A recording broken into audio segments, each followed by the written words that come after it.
It is often said that great things start from humble beginnings. I cannot think of a better example of that than Walt Disney. Though his impact on the world can still be felt today, it all started in one place, a little rural Missouri town called Marceline. In 1906, Elias Disney moved from Chicago to Marceline with his wife and 5 children, including a then 4-year-old Walt. Though he only spent a short time there, less than a decade in fact, it was enough to leave an impact on him. Those memories would continue to influence future projects that Walt worked on, from the films to the parks. In a letter to the Marceline Times in 1938, he wrote the following: "To tell you the truth, more things of importance happened to me in Marceline than have happened since, or are likely to in the future. And what better way is there to celebrate his birthday than to visit his boyhood home?" I actually live just a few hours south of Marceline, and my mother and I come up every few years to visit. This time, I decided it might be fun to bring you guys along and do a little tour of the town. This isn't a comprehensive guide or anything like that. You'll have to visit it yourself if you want that. Consider it more of an overview of some of the things I found interesting during my afternoon there. With that said, let's get into it.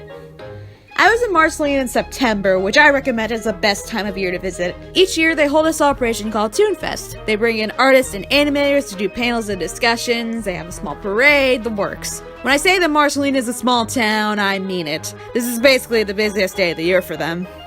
I actually discovered there was a family that came all the way from Brazil to come see this. If you ever need proof of Disney's widespread appeal, look no further than that. The day started off with a parade, so I'll actually just sit back and let you enjoy the dulcet tones of the Marceline High School marching band.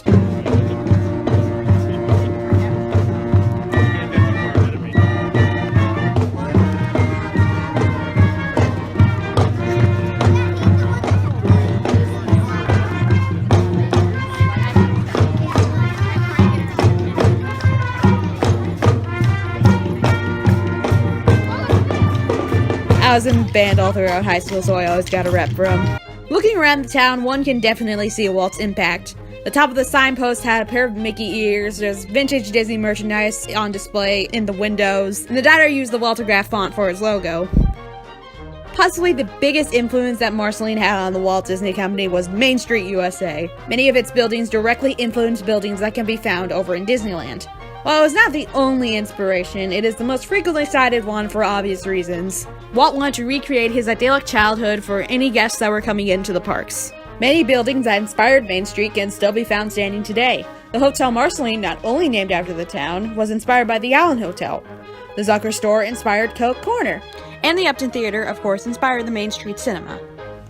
Speaking of which, there is a Coke ad on the side of a brick wall. It was discovered several years ago after buildings were torn down. Few people even knew it existed.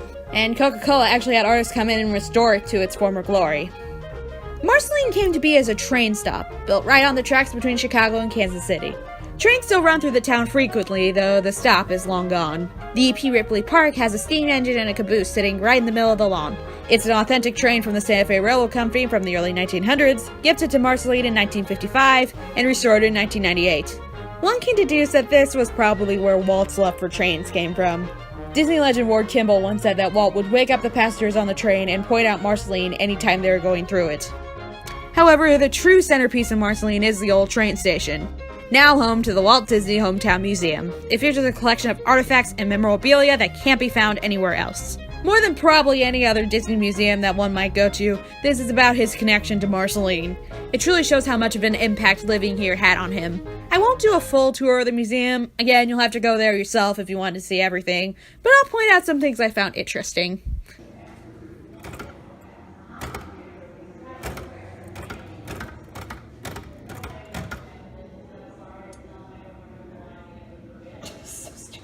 Probably the most famous artifact was Walt's childhood desk.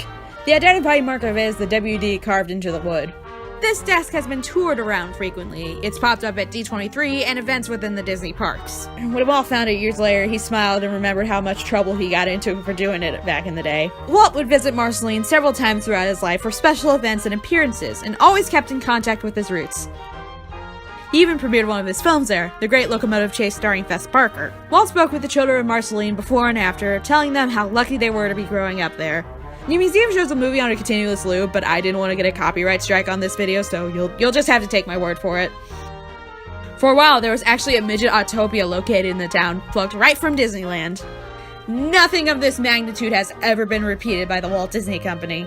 This was close to the end of Walt's life, gifted to Marceline the year of his death, so one might see it as one final gift to the town.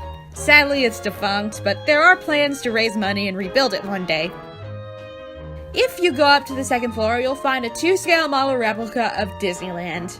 It isn't complete as the sculptor passed away before he could finish it, but the amount of detail put into every building and attraction is more than amazing. And just behind it is a beautiful painting of Walt. This is a newer edition that I actually hadn't seen before, so new stuff is being added to the museum all the time, and there truly isn't a bad time to visit. While that didn't cover everything there is to see and do, let's leave Main Street, USA and head up the road a few miles to another establishment with Walt's name, Walt Disney Elementary. It's one of only a few schools that carry his name. Inside you'll find art done by many of Disney's animators. Sitting in front of the school is a flagpole used in the 1960 Winter Olympic Games, of which Walt was heavily involved in. Now let's take a detour and leave Marceline to visit the place where Walt grew up, a quaint 40-acre farm. While the original barn is long gone, a recreation currently sits in its place, one built in California and moved back home to Marceline. The 40-acre farm is also home to the Son of the Dreamy Tree, a sapling planted in tribute of the old dreamy tree that Walt loved, where he'd often find inspiration for his craft and would later credit as the birthplace of his creativity. The original tree fell down several years ago, sadly, but this little tree, planted with soil from the Magic Kingdom and water from the rivers of America, is a fitting tribute. A limb from the tree is on display back at the museum. Traveling back towards the barn, a small dovecot sits beside it.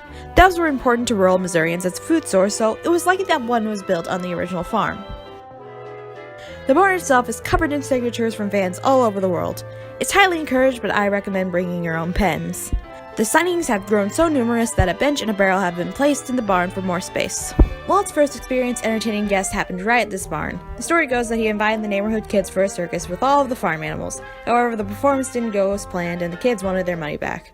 It served as Walt's first lesson regarding entertainment. Deliver more than your audience expects and they'll never be disappointed. It's safe to say that the Disney company continues to live by this motto to this day. In fact, there were plans for a Disney park to be placed right on the grounds of the old farm. Walt knew that the days of working on the farm were becoming a thing of the past, but he wanted to preserve that knowledge for future generations. So, a park would have been made educating guests about farm life. Plans went pretty far. The governor had gotten involved in our Department of Transportation and was considering building a highway into Marceline. Of course, it never truly came into fruition, but it's good to know that something came to be of the Disney farm. The actual house that Walt grew up in still stands, but it's private property, so be respectful if you decide to look. Marcelines' legacy to the Walt Disney Company extends far beyond Main Street, USA. One of the original trains on the Disneyland Railroad was named after the E.P. Ripley Park.